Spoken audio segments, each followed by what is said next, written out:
I was just about on every single network, NBC, ABC, CBS, you name it, that was out there doing episodics, China Beach, Doogie Houser, Star Trek The Next Generation, Miami Vice, yes, all these things that I was a part of.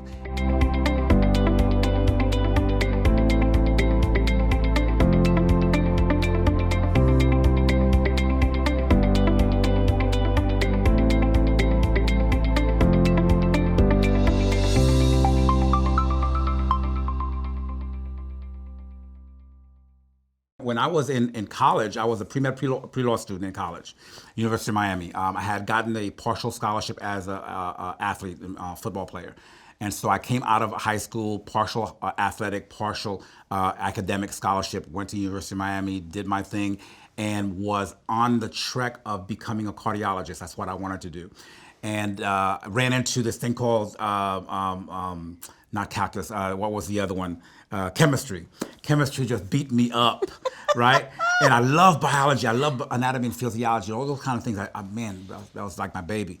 But one summer, I ended up, for some reason, going to doing a fashion show. I answered an ad. I was a respiratory therapist at Jackson Memorial Hospital. I answered an ad for actors and models and ended up winning the whole thing. And then I went into 10 different competitions, won about 8 out of 10 of them. And was like, whoa, what's going on here? And it is just kind of snowballed. And I found myself from football and academics to modeling and acting. I was just about on every single network, NBC, ABC, CBS, you name it, that was out there doing episodics, China Beach, Doogie Houser, Star Trek The Next Generation, Miami Vice, yes, all these things that I was a part of. And life was good, life was going well, and started just doing movie of the weeks and all those kind of things that were happening. And then there was one, and when I was in California, things were going well, doing a lot of episodics, had just come back from Toronto, Canada, doing a movie of the week. And everybody, the chatter was, we want to see Cameron, send Cameron in. And so I go into audition for this television series, and crazy big time actors, and I'm like, whatever. And so I go in and I end up getting the role. And so my manager and I, we were ecstatic about it. Everybody's happy. And we were about to sign. And they said, oh, by the way, my agent calls and says, by the way, they want you to do partial body nudity. And my manager, who was gay, knew who I was as a Christian. He said, oh, he's not going to do that. And so he tells me, I said, I can't do that. And so we go back and say, well, you know what? You don't have to do the partial body nudity. We'll give you a body double. And so we say, everything's great. We're going to go sign again. And I hear God say to me, you got to shun even the appearance of evil because they'll think it's you. And so I dropped everything and lost career, lost agent, went bankrupt, lost ex-wife and children, ended up in the back room of the woman who was on welfare. And that's kind of how this whole thing processed into God saying, you haven't seen your godson, call him. And then I called, and I didn't only get a son, I got a wife. And, and it brought us to this point. And now what's happened after 25 years, kind of, again, back in like an Abraham kind of story, after 25 years, never thought I'd be back acting at all. I was preaching and teaching in one of the churches, of course, that we had. And somebody called her and said, hey, we're doing this film. We want to get this well-known actor to play the role. And she had already gotten a word from God. And she didn't know what the word, why. Made no sense to me. Because she's on her way, and God says to her, the Holy Spirit says to her, who you want is so-and-so, who you need is Cameron Arnett. And I was like, what? What does that mean? What are you talking about, God? What? Okay. And I'm driving, and so I walk in to this lady's tea. That is what I thought I was going to anyway. And this woman leans over to me and says, BJ, I really want this particular actor, and I know you know him. You guys know this guy. And it came out of my mouth. Who you want is so-and-so, who you need is Cameron Arnett. From that moment, that was 2013. We are now at 19 going on 20 films in 7 years now. He hasn't stopped.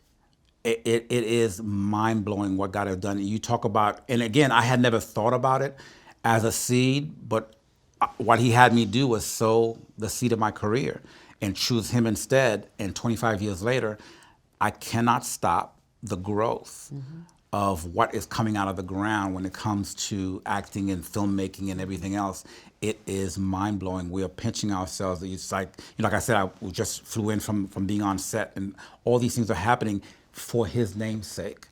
And to be on this side where everything that you do is represents Him, and you get to use your gifts and your talents, all of that to represent Him, to speak of Him.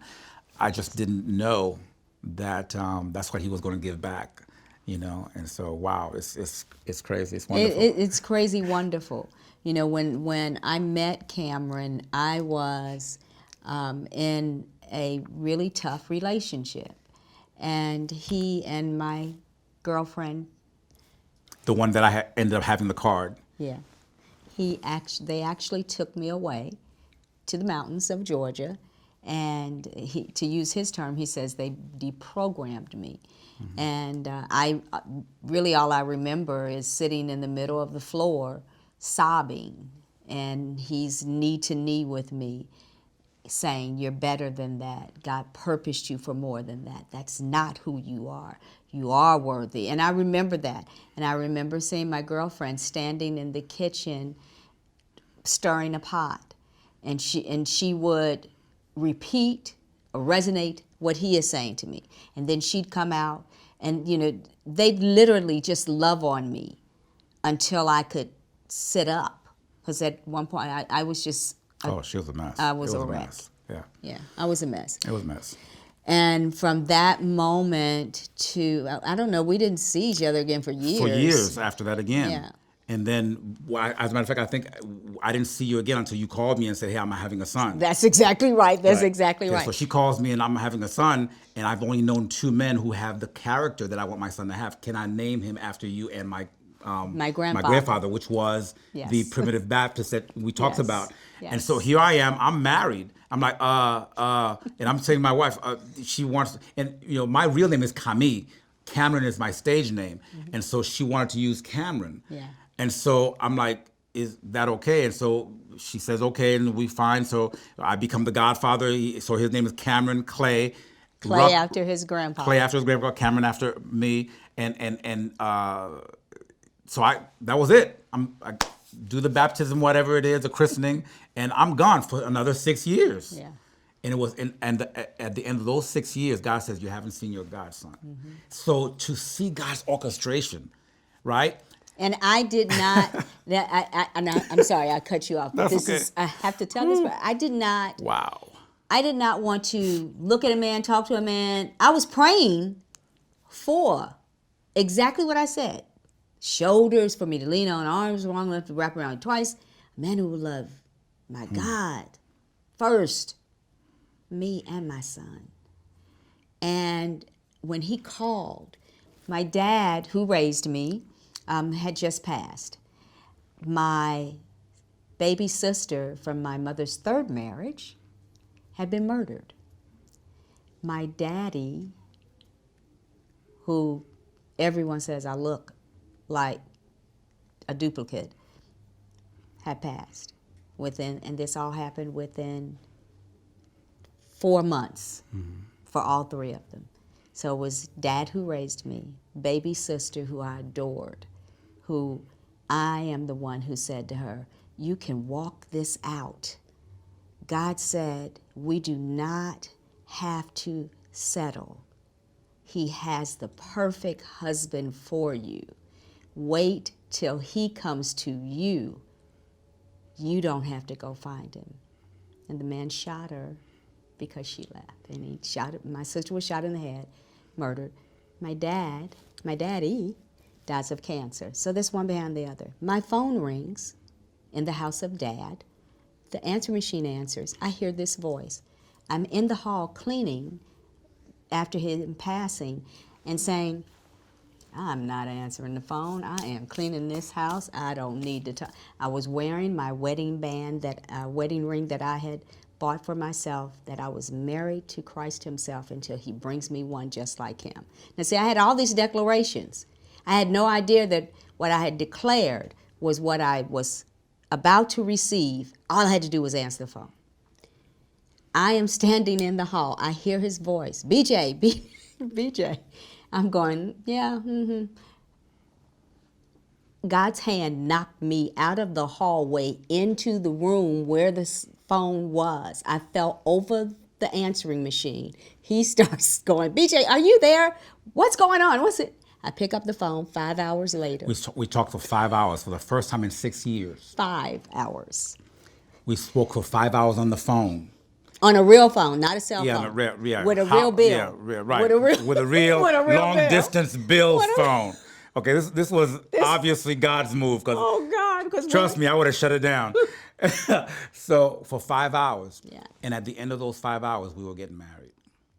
Hadn't seen this woman in 6 years. Didn't know. God said, that's your wife. And at the end of those, sight unseen. Sight unseen. Didn't know what was going on. God said, that's your wife. And I said, okay.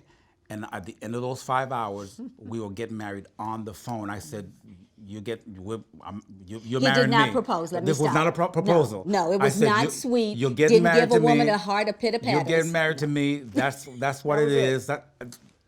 I declared, you're getting married to me. I'm married. What you gonna do? It was just insanity. But God was in it. It was God saying it. Yes, it And was. she was like, okay. Okay, and Yeah.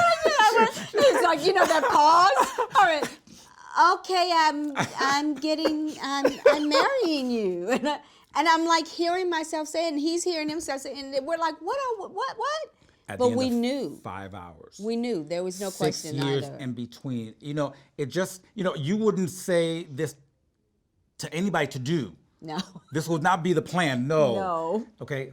After 6 years, hadn't seen the woman, didn't know what she looked like, didn't know anything. I'm on the phone, getting married to this woman because God said. Yeah. And I told my assistant, I was a youth pastor at the time in California, and I told my assistant, I said, look, if God said this is who she is, I'm gonna fly to Atlanta.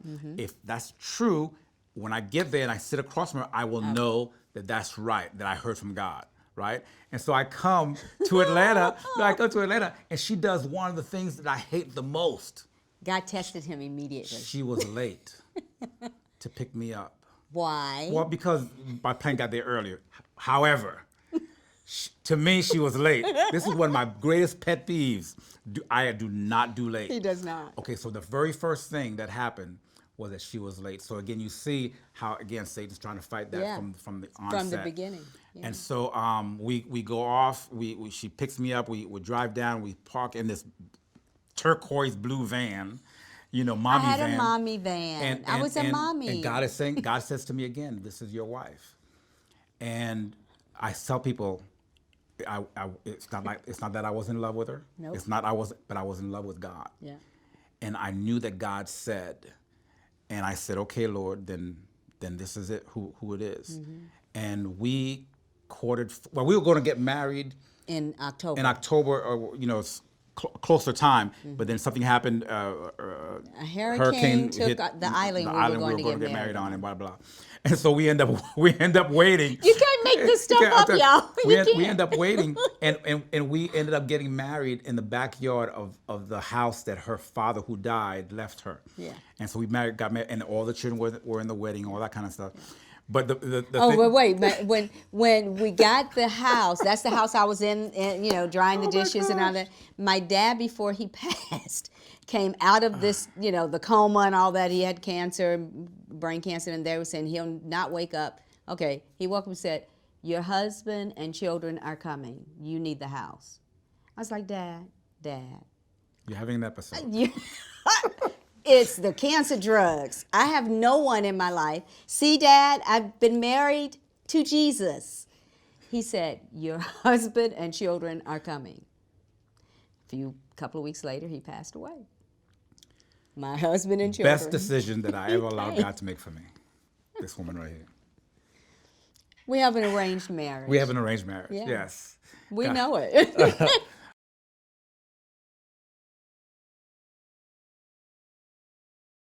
God is love, and love comes from God. In 1 John, the Bible tells us that God is not only all-loving, but that He actually is love itself.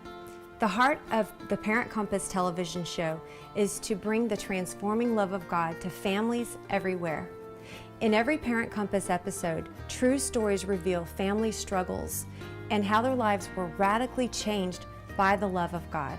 Parent Compass, an award-winning television series, is completely funded by people like you.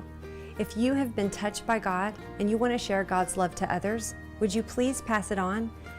Jesus tells us to go into all the world and to tell about Him.